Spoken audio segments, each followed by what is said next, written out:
بڑی گیم ڈالیں گے اور اس طریقے سے گھمائیں گے کیس کو اور کہیں گے کہ اب ہم آئین اور قانون پر چل سکتے ہیں، ہم اپنی مرضی سے تو فیصلہ نہیں دے سکتے، تو میں آپ کو پہلے ہی گیم سمجھا چکا ہوں، جو راوی پہلے ہی بتا چکا ہے کہ کیا ہونی ہے۔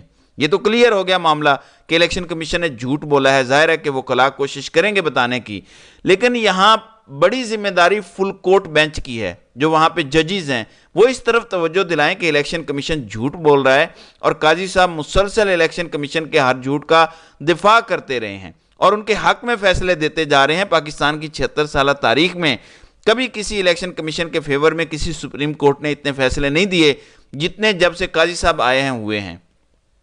پہلے ہی یہ فیصلہ ٹاؤٹ بتا چکا ہے کہ سیٹیں سنی اتحاد کونسل کو نہیں ملنی، اب اگر ان کو نہیں دینی تو پھر پی ٹی آئی کو ملنی چاہیے، جو پی ٹی آئی کا حق ہے۔ تو دیکھتے ہیں کہ صورتحال کس طرف جاتی ہے، لیکن یہ جھوٹ اتنا ننگا ہے کہ یہ چھپائے چھپے گا نہیں، اور اب تو مداخلت کا بھی ایک اور ثبوت آ چکا ہے، قاضی کے لیے آسان نہیں ہوگا۔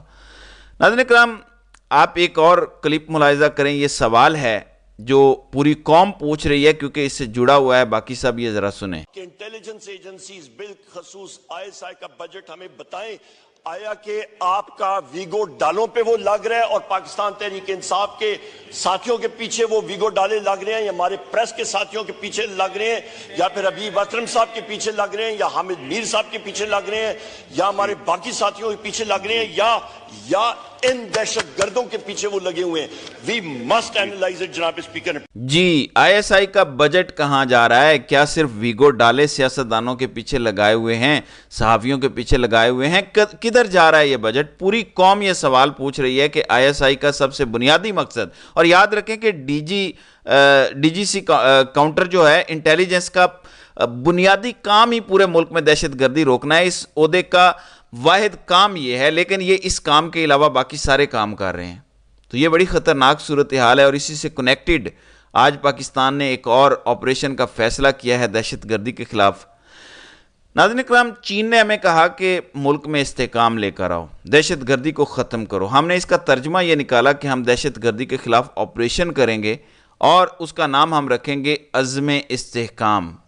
چین کہہ رہا ہے سیاسی استحکام لے کر آؤ، ہم کہہ رہے ہیں ہم دہشت گردی کی نئی جنگ شروع کریں گے، اس کا نام رکھیں گے عزم استحکام، تو ملک میں استحکام آئے گا۔ میں بھی چیک کر رہا تھا کہ اب تک ہم کتنے آپریشن کر چکے ہیں، نتیجہ کیا ہے وہ تو آپ کے سامنے ہے۔ 2007 سے 2009 تک ہم نے آپریشن کیا، آپریشن راہ حق، نام دیکھیں بڑے پیارے ہیں۔ پھر ہم نے 2008 سے 2009 تک آپریشن کیا، آپریشن شیر دل۔ پھر ہم نے 2009 کے بعد آپریشن کیا، آپریشن راہ راست۔ پھر ہم نے 2009 سے 10 کے درمیان آپریشن کیا، آپریشن راہ نجات۔ پھر ہم نے 2014 سے 2017 کے درمیان آپریشن کیا، آپریشن ضرب عضب۔ پھر ہم نے آپریشن خیبر بھی بیچ میں شروع کیا 2014 سے 2017 کے دوران۔ پھر آپریشن رد الفساد شروع ہوا جو 2017 سے اب تک جاری ہے، اور اب ایک نیا آپریشن شروع ہو رہا ہے، آپریشن عزم استحکام، یعنی استحکام ہم لائیں گے ایک اور دہشت گردی کی جنگ شروع کر کے، اور یہ جنگ ہم کریں گے افغانستان کے ساتھ۔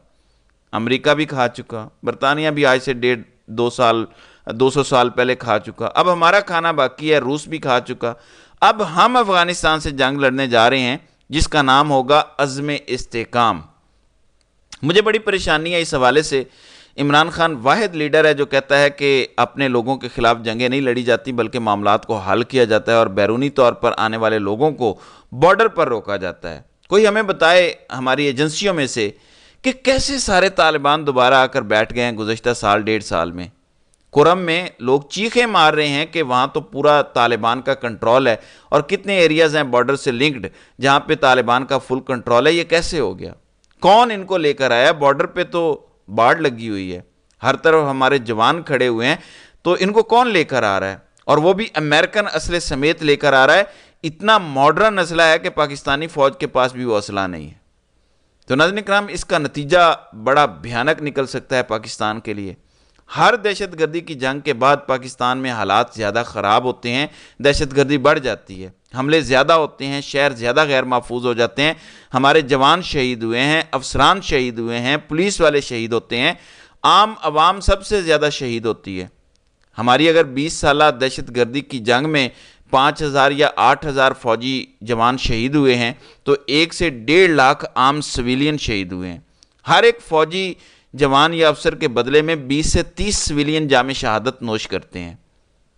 ناظرین کرام، جو اصل گیم بیچ میں سمجھ آ رہی ہے کہ جب آپریشن ہو رہا ہوگا، جب ایک جنگ چل رہی ہوگی، تو جنگ کے دوران سپہ سالار تو نہیں بدلا جاتا، پھر تو ایکسٹینشن دینا مجبوری ہو جاتا ہے۔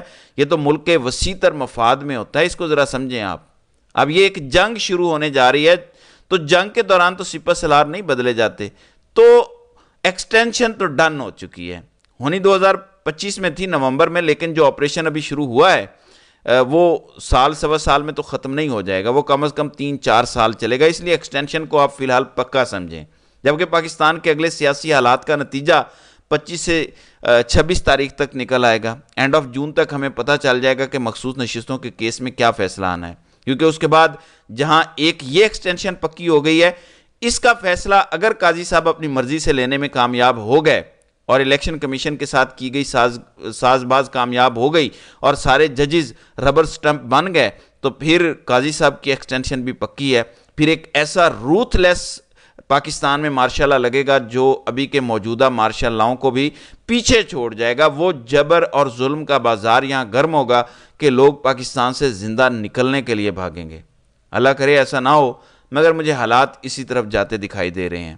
تو ناظرین کرام، آپ کی اس ویڈیو کے حوالے سے کیا رائے ہے؟